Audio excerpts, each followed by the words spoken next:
ఈరోజు మనం పాలిసెట్కి సంబంధించి కొన్ని ఇంపార్టెంట్ బిట్స్ అయితే చూద్దాం మ్యాథ్స్లో. మీన్, మోడ్, మీడియన్ ఈ టాపిక్ పైన మనకు చాలా ఈజియెస్ట్ టాపిక్ ఇది. సో ఎగ్జామ్లో కూడా మనకు ఖచ్చితంగా 2 to 3 మార్క్స్ వస్తాయి కాబట్టి ఇది ఒకసారి అయితే మనం షార్ట్గా రివిజన్ చేద్దాము.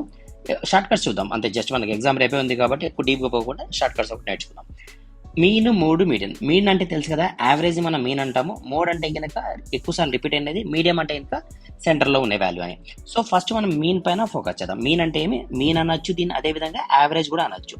అంటే sum of the numbers by N numbers, అంటే టోటల్ నంబర్స్ అందులో యాడ్ చేసి వచ్చిన వాల్యూ డివైడ్ బై ఎన్ని కౌంట్ ఉన్నాయని చెప్పేదాన్ని మనం ఎన్ కింద తీసుకుంటాం.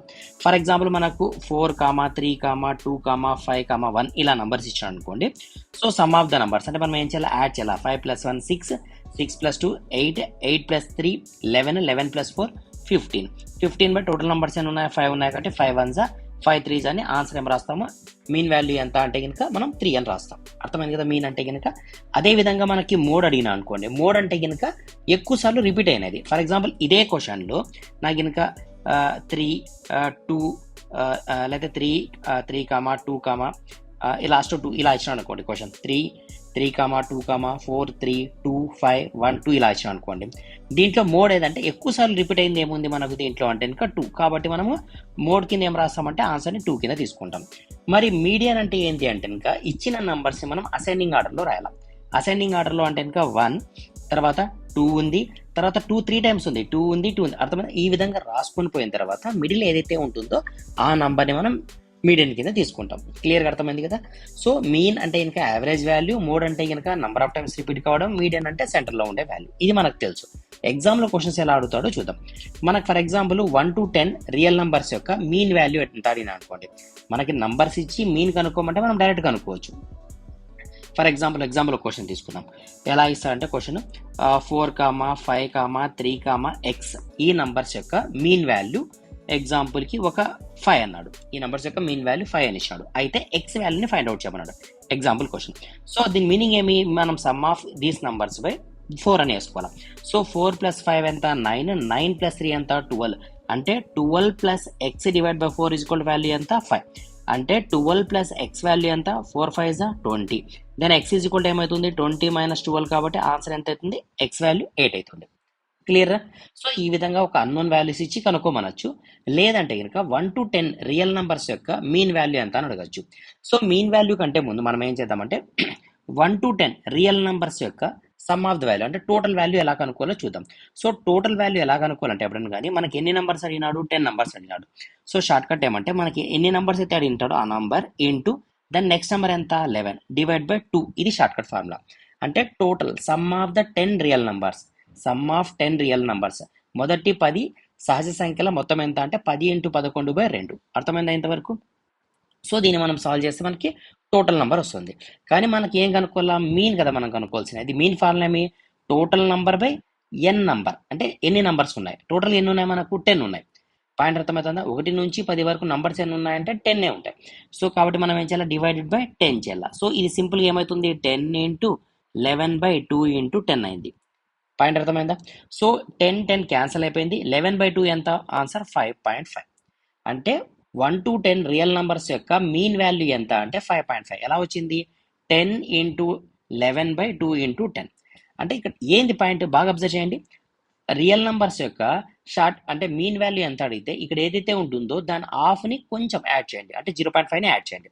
అంటే దాని మీనింగ్ ఏంది? అప్పుడు క్వశ్చన్లో ఫర్ ఎగ్జాంపుల్ మనకు ఒక్క నిమిషం, క్వశ్చన్లో మనకు 10 కాకుండా 20 అని ఇస్తే మనకు ఆన్సర్ అప్పుడు ఏం కావాలా? సో 20కి సెంటర్ వాల్యూ ఎంత? 10. కాబట్టి 10.5 దీని యొక్క మీన్ వాల్యూ. ఫర్ ఎగ్జాంపుల్ 50 అడిగితే 25.5, 100 అడిగితే 50.5. అర్థమవుతుందా క్లియర్గా? సరే ఇది అర్థమైంది. నెక్స్ట్ ఫర్ ఎగ్జాంపుల్ 1 to 10 మధ్యలో ఉండే ఈవెన్ నంబర్స్ యొక్క మీన్ వాల్యూ ఎంత అని అడిగినా అనుకోండి. సో ఫస్ట్ ఒక పని చేద్దాం మనం, ఇది కన్ఫ్యూజ్ లేకుండా టోటల్ వాల్యూస్ ఒకసారి చూద్దాం. అంటే 1 to 10 వరకు ఉండే టోటల్ రియల్ నంబర్స్ యొక్క సమ్ వాల్యూ ఎంత చూద్దాము. తర్వాత అదేవిధంగా మీన్ వాల్యూ ఎంత కూడా చూద్దాం. సో సమ్ అంటే ఫార్ములా ఏమి? 10 × నెక్స్ట్ నంబర్ బై 2. అదే మీన్ వాల్యూ అడిగితే 10 × 11/10 × 2. అర్థమవుతుందా? సో మనకు ఆన్సర్ ఏమొస్తుంది? ఇక్కడ ఏదైతే నంబర్ ఉంటుందో దాంట్లో ఎగ్జాక్ట్గా 0.5 వస్తుంది. క్లియర్? ఫర్ ఎగ్జాంపుల్ క్వశ్చన్లో మనకు 20 అడిగితే మనకు మీన్ వాల్యూ ఎంత వస్తుంది 10.5. ఒకవేళ 30 అడిగితే మనకు ఆన్సర్ ఎంత వస్తుంది 15.5. క్లియర్? ఓకే. ఇప్పుడు క్వశ్చన్ని మార్చినాడు. ఇక్కడ మనకి ఏమి టోటల్ రియల్ నెంబర్స్ అయినాడు. ఈసారి ఏమడినా అంటే ఈవెన్ నెంబర్ అడిగినాడు. సో ఈవెన్ నెంబర్కి ఫార్ములా ఏమి అంటే కనుక సమ్ వాల్యూ అంటే టోటల్ వాల్యూ కావాలంటే కనుక మనకు ఫార్ములా ఏముంది ఈవెన్ నెంబర్స్. మొదటి 10 నెంబర్స్లో ఈవెన్ నెంబర్స్ ఎన్ని ఉంటాయి 5 ఉంటాయి. సో 5 ఇంటూ నెక్స్ట్ నెంబర్, ఇంకా డివైడ్ బై 2 ఏం అవసరం లేదు. సో 5 6 ఎంత అంటే 30. అదే మనకు మీన్ వాల్యూ అడిగిన అనుకోండి 5 ఇంటూ 6 డివైడ్ బై 5. సో ఈ 5 క్యాన్సిల్ అయిపోతుంది, ఆన్సర్ ఏమొస్తుంది 6 వస్తుంది. అంటే ఇక్కడ మనం పాయింట్ అబ్జర్వ్ చేస్తే మనకు వచ్చే ఆన్సర్ ఎంత 1 నుంచి 10లో ఉండే ఈవెన్ నెంబర్స్ యొక్క మీన్ వాల్యూ ఎంత అంటే ఆన్సర్ ఎంత వస్తుంది 6 వస్తుంది. అంటే క్వశ్చన్లో మనకు 1 to 20లో ఈవెన్ నెంబర్స్ యొక్క మీన్ వాల్యూ ఎంత అడిగినా అనుకోండి. సో మన ఆన్సర్ ఏం రాస్తాం, ఆన్సర్ 11 రాస్తాం. ఎందుకంటే హాఫ్ ఎంత 5 కాబట్టి ఒకటి యాడ్ చేస్తాం, ఎంత వస్తుంది మనకు ఆన్సర్ 11 వస్తుంది. ఎందుకు ఇక్కడ 10 అడిగితే దాంట్లో మనకు ఉన్నది 5 కాబట్టి సో నెక్స్ట్ నెంబర్ ఎంత 6 మీన్ వాల్యూ. మనకి టోటల్ అడగడం లేదు, మీన్ వాల్యూ అడుగుతున్నాడు. క్లియర్? అదే విధంగా మనం నెక్స్ట్ చూద్దాం. నెక్స్ట్ ఏముంది మనకు, ఒక నిమిషం. ఆడ్ నంబర్స్, మనం రియల్ నెంబర్ చూసినాము, ఈవెన్ నెంబర్ చూసినాము. ఆడ్ నంబర్స్ అయినా అనుకోండి, ఆడ్ నంబర్స్ యొక్క సమ్ వాల్యూ ఎంత అంటే కనుక జస్ట్ 5 ఇంటూ 5. ఇప్పుడు మనకి మీన్ కావాలంటే 5 ఇంటూ 5 మనకున్నది 5 నెంబర్సే కాబట్టి సో 5 క్యాన్సిల్ అయిపోతుంది, ఆన్సర్ ఎంత వస్తుంది 5 వస్తుంది. ఇప్పుడు ఒక్కసారి మనం షార్ట్గా చెక్ చేసుకుందాం. ఇప్పుడు మనం టోటల్ వాల్యూ వద్దు, జస్ట్ మీన్ గురించి మాట్లాడదాం. 1 to 10 వరకు ఉండే రియల్ నెంబర్స్ యొక్క మీన్ వాల్యూ ఎంత అని అడిగితే మనం ఆన్సర్ ఏం రాస్తాము 5.5 రాస్తాం. ఇప్పుడు నెక్స్ట్ క్వశ్చన్ 1 to 10 మధ్యలో ఉండే ఈవెన్ నెంబర్స్ యొక్క మనకి మీన్ వాల్యూ ఎంత అంటే ఏం రాస్తాం, ఈవెన్ నెంబర్స్ అయినాడు కాబట్టి 6 రాస్తాం. 1 to 10 మధ్యలో ఉండే ఆడ్ నెంబర్స్ యొక్క మీన్ వాల్యూ ఎంత అంటే 5. అర్థమైందా క్లియర్గా? ఇప్పుడు క్వశ్చన్ని మనకు మార్చి సో 10 ఇవ్వకుండా 100 ఇచ్చిన అనుకోండి, వాల్యూ ఎంత వస్తుంది 50.5. మొదటి 100లో ఈవెన్ నెంబర్స్ యొక్క మీన్ వాల్యూ ఎంత, సో ఎంత వస్తుంది మనకు ఆన్సర్ 50 తర్వాత వచ్చే నెంబర్ ఎంత 51. 1 నుంచి 100 మధ్యలో ఉండే ఆడ్ నంబర్స్ యొక్క మీన్ వాల్యూ ఎంత, సో ఆన్సర్ ఎంత వస్తుంది 50. క్లియర్ కదా? సో మనం ప్రాబ్లం అంతా చేయాల్సిన పని లేదు, ఇట్లా సింపుల్గా కనుక్కోవచ్చు క్లియర్గా. ఓకే, దీనివల్ల యూజ్ ఏముంది సార్ అంటే కొన్ని క్వశ్చన్స్ మనకి ఈజీగా సాల్వ్ చేయొచ్చు. ఎగ్జాంపుల్ చూద్దాం. ఎగ్జాంపుల్ క్వశ్చన్ మనకి 3, 6, 9 అప్ టు 10 వరకు ఇచ్చాను అనుకోండి. దీని మీనింగ్ ఏమి, 3ని కామన్ తీస్తే మనం 1, 2, డాష్ 10 వరకు ఇచ్చినట్లే కదా. సో అంటే 1 + 2 + ఇలా ఇచ్చినట్లు. సో 1 to 10 నెంబర్స్ ఉన్నాయి. 1 to 10 నెంబర్స్ యొక్క sum value or mean value ఎంత వస్తుంది మనకు 1 to 10 వరకు అంటే మీన్ వాల్యూ ఎంత 5.5 ఇంటూ 3 చేయండి, ఆన్సర్ వచ్చేసింది.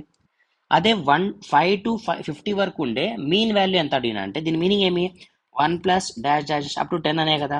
సో 1 to 10కి మీన్ వాల్యూ ఎంత వస్తుంది, సో 5.5 ఇంటూ 5 చేయండి, మనకి మీన్ ఆన్సర్ వచ్చేసింది టోటల్ క్వశ్చన్కి. అర్థమవుతుందా నేను పాయింట్ ఏం చెప్తున్నాను? సో మీకు ఏం అర్థం కావాలా, మీన్ వాల్యూస్ అర్థం కావాలా, దేనికి రియల్ నెంబర్స్కి అర్థం కావాలా, తర్వాత ఈవెన్ నెంబర్స్కి అర్థం కావాలా, తర్వాత ఆడ్ నెంబర్కి అర్థం కావాలా. రియల్ నెంబర్స్ మనం ఏం నేర్చుకున్నాము, హాఫ్ ఎంతైతే క్వశ్చన్ ఉంటుందో, ఫర్ ఎగ్జాంపుల్ 200 ఉంది, సో హాఫ్ ఎంత 100.5. ఈవెన్ నెంబర్స్ అడిగితే డైరెక్ట్ 101, ఆడ్ నెంబర్కి అడిగితే 100. అర్థమైంది క్లియర్ కట్గా? సో మనం ఇంత ఈజీగా వీటిని అయితే ఫైండ్ అవుట్ చేయొచ్చు. ఇంకేమైనా క్వశ్చన్స్ ఉన్నాయి దీనికి సంబంధించి? ఓకే, అవసరం లేదండి. అంటే ఇప్పుడు మనకు పాయింట్ అర్థమైంది కదా, మీన్ వాల్యూ ఎలా కనుక్కోవాలో అర్థమైంది. తర్వాత మోడ్ అంటే ఏంది, మనకి ఇచ్చిన దాంట్లో ఏదైతే ఎక్కువ సార్లు రిపీట్ అవుతుందో దాన్ని మనం మోడ్ అంటాం. మరి మీడియన్ అంటే ఏంది, ఏదైతే సెంటర్గా ఉందో ఆ వాల్యూని మనం ఏమంటామంటే మనం మీడియన్ కింద తీసుకుంటాం, సెంటర్లో ఉండేది. ఫర్ ఎగ్జాంపుల్ దీనిపైన ఒక 2-3 క్వశ్చన్స్ చేద్దాం, మీకు క్లారిటీగా అర్థమవుతుంది. దేనిపైన, మీడియన్ పైన. ఫర్ ఎగ్జాంపుల్ మన క్వశ్చన్ 4, 5, 6, 7 ఇచ్చి దీని యొక్క మీడియన్ వాల్యూ ఎంత అని అడిగినా అనుకోండి. సో మనం ఆన్సర్ ఏం రాస్తాం, లేదు 4, 5, 6, 7, 8 అని ఇస్తే ఏం రాస్తాం. అర్థమైందా? సో ఫర్ ఇలాంటి కేసెస్లో మనం ఈ విధంగా తీసుకుంటాం. లేదు నంబర్ రిపీట్ అయింది 4, 5, 4, 6 ఈ విధంగా వచ్చింది. ఇప్పుడు దీనికి మీడియం ఏం రాస్తాం, మిడిల్ వాల్యూ ఏం రాస్తాం. ఇప్పుడు చూడండి ఇది మనకి ప్రాపర్గా ఉంది, సో ప్రాపర్గా ఉంది కాబట్టి సో దీంట్లో మిడిల్ నెంబర్ ఎంత వస్తుంది, ఇక్కడ వస్తుంది. అంటే ఆన్సర్ ఎంత 5.5 రాయొచ్చా, 5కి 6 మధ్యలో ఎంత ఉంది అంటే 5.5. క్లియర్? సో దీంట్లో చూడండి మిడిల్ వాల్యూ ఏముంది మనకు 6 ఉంది. సో ఈ క్వశ్చన్ ఇచ్చినాడు, దీంట్లో మిడిల్ వాల్యూ ఎంత అంటే ఫస్ట్ మనం ఏం చేయాలి, దీన్ని అసెండింగ్ ఆర్డర్లో రాసుకోవాలా. సో 4, 5, 5, 6 దీంట్లో మిడిల్ మనకు వాల్యూ ఎంత ఉంది 5 ఉంది కాబట్టి మీరు సింపుల్గా 5 రాసేసేయండి, ఇంకేం ఆలోచించద్దండి. క్లియర్? ఏది ఉన్నా క్వశ్చన్ ఏ విధంగా ఉన్నా కూడా క్వశ్చన్ సింపుల్గా మనం ఇదే విధంగానే ఆన్సర్ అయితే రాస్తాం. క్లియర్ కదా? అంటే క్వశ్చన్ పాయింట్స్లో ఉన్నా ఏ విధంగా ఉన్నా, అంటే for example 0.5 comma 1 comma 3 comma 3.5 comma question ఏ విధంగా ఉన్నా మీరు దాన్ని అసెండింగ్ ఆర్డర్లో రాయండి. రాసిన తర్వాత మిడిల్లో ఏదైతే వాల్యూ వస్తుందో ఆ వాల్యూ రాయండి. మిడిల్ నెంబర్ లేదంటే ఈ రెండింటి మధ్యలో ఏదైతే నెంబర్ మిడిల్ యావరేజ్ వాల్యూ వస్తుందో ఆ యావరేజ్ వాల్యూని రాయండి అంతే. క్లియర్ కదా? ఇది ఎందుకంటే చాలా ఈజియెస్ట్ టాపిక్. దీనిపైన ప్రీవియస్ ఇయర్లో ఏమైనా క్వశ్చన్స్ ఉన్నా కూడా నేను నెక్స్ట్ ఇదే రోజే, అంటే ఈ రోజే మనకి ఎగ్జామ్ రేపే ఉంది కాబట్టి, సో ఇంకేమైనా క్వశ్చన్స్ ఏమైనా టఫ్ క్వశ్చన్స్ ఏమైనా అనిపించినా లేదా ఇంపార్టెంట్ మోడల్స్ ఏమైనా అనిపించినా నేను ఫర్దర్ వీడియోలో మీతో షేర్ చేసుకుంటాను. Okay, thank you.